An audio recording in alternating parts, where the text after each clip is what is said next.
আমরা এখন কোথায় আছি দেখে বুঝতে পাচ্ছেন। আমরা আছি হচ্ছে বিরিয়ানি হাউজে। তো এখানে আসার কারণ হচ্ছে আজকে সারাদিন আমার মেয়ে ঠিকঠাক খাবার দাবার খায়নি।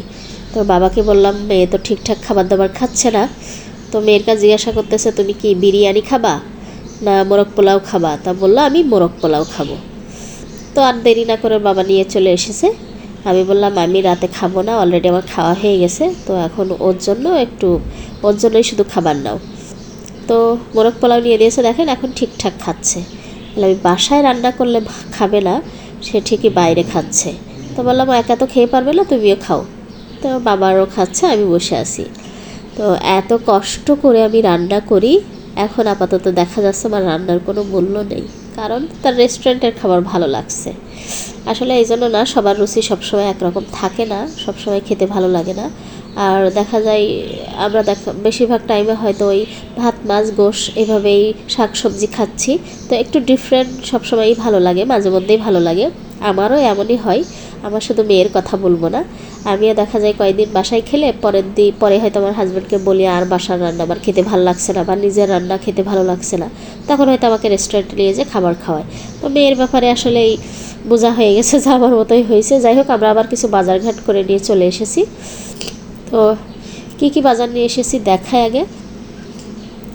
এই যে ছোট ছোট চিংড়ি মাছ নিয়ে এসেছি।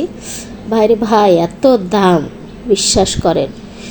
একদম একটু হালকা বড় সাইজ এই ছোটোর মধ্যে যেটা, সেটা 1000 টাকা কেজি, 700-800 টাকা কেজি, মানে এরকম।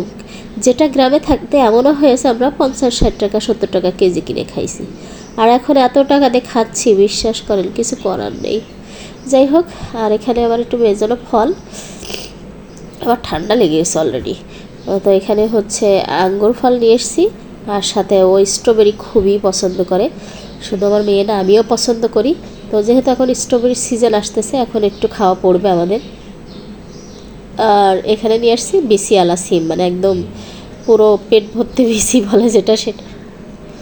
তো এগুলো এখন একটু গুছাই ফ্রিজে উঠাই নিই, নেওয়ার পরে এখন এই দেখেন বসে বসে আমার এই মাছ কাটতে হবে। মেয়ে মানুষের জীবনের কোনো মূল্য আছে কন? এখন রাত বাজে মনে হয় 10টার বেশি। এখন এই মাছ একটা একটা একটা করে কেটে তারপর আমাকে উঠতে হবে। বলেন, এই কাজটা এখন যদি একটা কোনো ছেলে মানুষের দেওয়া হয়, করবে এত রাতে? বা এখন করবে, কিন্তু মেয়েরা বাধ্য। আজ করব না, কাল ধরা খাবো, কারণ কাল আমি সময় পাবো না, আর এত ছোট ছোট মাছ বেছে সাথে সাথে তরকারিতে দেওয়া সম্ভব না, বাধ্য হয়ে আমাকে আগে কেটেই রাখতে হবে। তাহলে দেখেন, মেয়েদের জীবনের কোনো মূল্য নেই। যাই হোক, এই ছিল আমার আজকে ছোট্টটা ভিডিও। কেমন লেগেছে সবাই কমেন্ট করে জানাবেন। ভালো থাকবেন, বিদায় নিচ্ছি, দোয়া করবেন। আল্লাহ হাফেজ।